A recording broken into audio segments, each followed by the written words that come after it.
Wala pong pinapaliwanag sa akin eh. Hindi naman ako pwedeng tumunganga lang.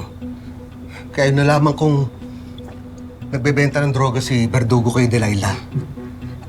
Hinahanap ko dito sa notebook na to. At ito nakita ko. Lumen X? Narinig ko po sa kanila yan. Oo. Party drug yan.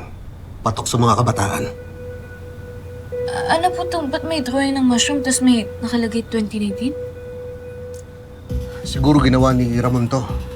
Kasi itong Lumen X, may component to ng magic mushrooms. Malakas ang tama. Mag-hallucinate ka. Kaya nag-surveillance ako sa mga underground na sellers ito magic mushrooms. Baka sakali maituro ko doon sa laboratorio ni Verdugo. Nahanap niyo po ba?